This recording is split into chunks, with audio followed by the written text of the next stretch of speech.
Hi అండి. అందరికీ నమస్తే. వెల్కమ్ టు తెలుగింటి షడ్‌రుచులు. ఈరోజు వీడియోలో బీన్స్ అండ్ క్యాప్సికమ్ కర్రీని చాలా టేస్టీగా ఎలా తయారు చేయాలో మీకు చేసి చూపిస్తాను.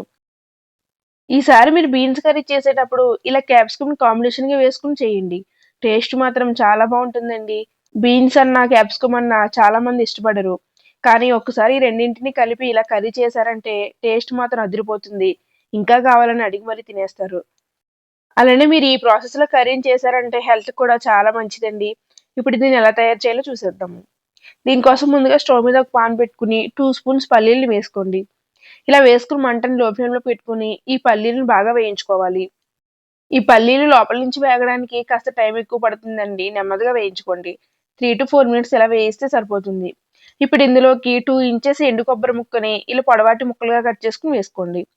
అలానే ఒక హాఫ్ ఇంచ్ దాల్చిన చెక్క ముక్క, 2 లవంగాలు, ఒక ఇలాచీ కూడా వేసుకొని హాఫ్ మినిట్ బాగా ఫ్రై చేసుకోవాలి.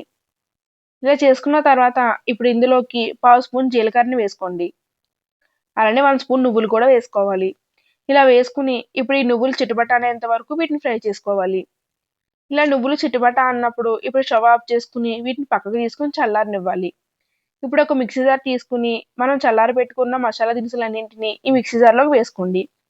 నెక్స్ట్ ఒక మీడియం సైజ్ టమాటో, అలానే ఒక 5 వెల్లుల్లి రెబ్బలు, హాఫ్ ఇంచ్ అల్లం ముక్కను కూడా వేసుకోవాలి. ఇలా వేసుకుని మీకు అవసరమైతే కొన్ని వాటర్ వేసుకుని ఈ మసాలా దినుసులన్నింటినీ మెత్తగా గ్రైండ్ చేసుకోవాలి. మసాలా దినుసులన్నింటినీ ఖచ్చితంగా చాలా స్మూత్‌గా గ్రైండ్ చేసుకోవాలండి.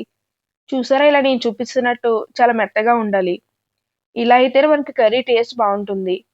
ఇప్పుడు ఈ మసాలాను పక్కన పెట్టేసి మనం కర్రీని ప్రిపేర్ చేసుకుందాం. దీనికోసం స్టవ్ మీద ఒక పాన్ పెట్టుకుని 2 టేబుల్ స్పూన్ వరకు ఆయిల్ వేసుకోవాలి. ఈ ఆయిల్ హీట్ అయిన తర్వాత ఒక పెద్ద సైజ్ ఆనియన్‌ని ఇలా చిన్న ముక్కలుగా కట్ చేసుకొని వేసుకోండి. ఇలా వేసుకున్న తర్వాత ఆనియన్స్ అంతా ఒకసారి బాగా మిక్స్ చేసుకొని 1 స్పూన్ సాల్ట్‌ని వేసుకోవాలి. ఇలా సాల్ట్ కూడా వేసిన తర్వాత మళ్ళీ ఒకసారి అంతా బాగా కలుపుకొని ఈ ఆనియన్స్‌ని గోల్డెన్ కలర్ వచ్చేంత వరకు ఫ్రై చేసుకోవాలి. ఇలా ఆనియన్స్ గోల్డెన్ కలర్ వచ్చిన తర్వాత ఇప్పుడు ఇందులోకి 1 కప్ బీన్స్ ముక్కలు వేసుకోండి. ఈ బీన్స్ 150 గ్రామ్స్ వరకు ఉంటాయండి. వీటిని శుభ్రంగా క్లీన్ చేసుకొని ఇలా నేను చూపిస్తున్నట్టు హాఫ్ ఇంచ్ ముక్కలుగా కట్ చేసుకొని వేసుకోండి. ఇలా వేసుకుని అంతా ఒకసారి బాగా మిక్స్ చేసుకుని ఇప్పుడు మూత పెట్టుకుని మంటని మీడియం ఫ్లేమ్‌లో పెట్టుకుని 3-4 మినిట్స్ బాగా మగ్గించుకోవాలి. 4 మినిట్స్ తర్వాత మళ్ళీ మూత తీసుకుని ఒకసారి బాగా మిక్స్ చేసుకోండి. ఇలా అంతా కలుపుకున్న తర్వాత ఇప్పుడు హాఫ్ కప్ క్యాప్సికమ్ ముక్కలు వేసుకోవాలి. నేను ఒక మీడియం సైజ్ క్యాప్సికమ్ నుంచి సగం తీసుకుని ఇలా ముక్కలుగా కట్ చేసుకొని వేసుకున్నాను. ఇలా వేసుకుని అంతా ఒకసారి బాగా మిక్స్ చేసుకుని మళ్ళీ మూత పెట్టుకుని ఒక 3 మినిట్స్ బాగా మగ్గించుకోవాలి. ఇలా 2-3 మినిట్స్ బాగా మగ్గిన తర్వాత ఒకసారి అంతా బాగా మిక్స్ చేసుకోండి. ఇలా చేసుకుని ఇప్పుడు ఇందులోకి మనం గ్రైండ్ చేసి పెట్టుకున్న మసాలా పేస్ట్‌ని వేసుకోవాలి. ఇప్పుడు ఈ మసాలా పేస్ట్ అంతా బీన్స్‌లో కలిసేంత వరకు బాగా మిక్స్ చేసుకోండి. ఈ మసాలా పేస్ట్ పచ్చివాసన పోయేంత వరకు మంటను లో ఫ్లేమ్‌లో పెట్టుకుని నెమ్మదిగానే వేయించుకోవాలండి. ఇలా అంతా బాగా కలుపుకున్న తర్వాత ఇప్పుడు మూత పెట్టుకుని ఈ మసాలా నుంచి ఆయిల్ అంతా పైకి తేలేంత వరకు 2-3 మినిట్స్ బాగా మగ్గించుకోవాలి. మీకు 3 మినిట్స్ తర్వాత నేను మూత తీసి చూపిస్తున్నాను. ఇప్పుడు ఈ మసాలా అంతా ఒకసారి బాగా మిక్స్ చేసుకోవాలి. కర్రీలో ఇలా ఆయిల్ పైకి తేలిన తర్వాత ఇప్పుడు ఇందులోకి 1 స్పూన్ కారాన్ని వేసుకోండి. ఇలా వేసుకొని మళ్ళీ కారం అంతా ఒకసారి బాగా కలుపుకోవాలి. ఇలా చేసేటప్పుడు మంటను ఖచ్చితంగా లో ఫ్లేమ్‌లో పెట్టుకొని మాత్రమే చేసుకోండి. ఇలా కలిపిన తర్వాత ఇప్పుడు ఇందులోకి 1 గ్లాస్ వాటర్ వేసుకోవాలి. ఇలా వేసుకొని అంతా ఒకసారి బాగా మిక్స్ చేసుకున్న తర్వాత ఒక 2 పచ్చిమిర్చిని పొడవాటి చీలికల్లా కట్ చేసుకొని వేసుకోండి. నెక్స్ట్ కొంచెం తరిగిన కొత్తిమీర కూడా వేసుకొని మూత పెట్టుకుని మంటను మీడియం ఫ్లేమ్‌లో పెట్టుకుని ఈ కర్రీలోని వాటర్ అంతా ఎగిరిపోయేంత వరకు ఉడికించుకోవాలి. నాకు 5-6 మినిట్స్ వరకు టైం పట్టిందండి. మీకు 6 మినిట్స్ తర్వాత నేను మూత తీసి చూపిస్తున్నాను. చూసారా కర్రీలోని వాటర్ అంతా ఎగిరిపోయి గ్రేవీ బాగా తయారైంది.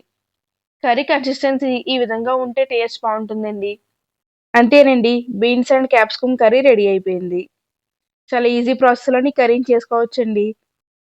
ఇప్పుడు ఈ కర్రీలోకి చిన్నగా తరిగిన కొంచెం కొత్తిమీరని కూడా వేసుకొని స్టవ్ ఆఫ్ చేసుకుంటే సరిపోతుంది.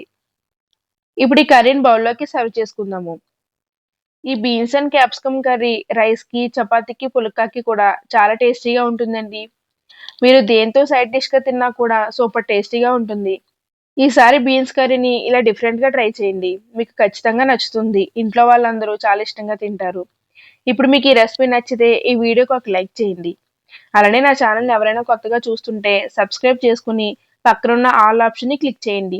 నేను చేసే స్పెషల్ రెసిపీస్ అన్నీ మీకు నోటిఫికేషన్‌గా వస్తాయి. అలానే ఈ వీడియోని షేర్ కూడా చేయండి. నెక్స్ట్ వీడియోలో ఇంకొక మంచి రెసిపీతో కలుసుకుందాము. Thank you for watching.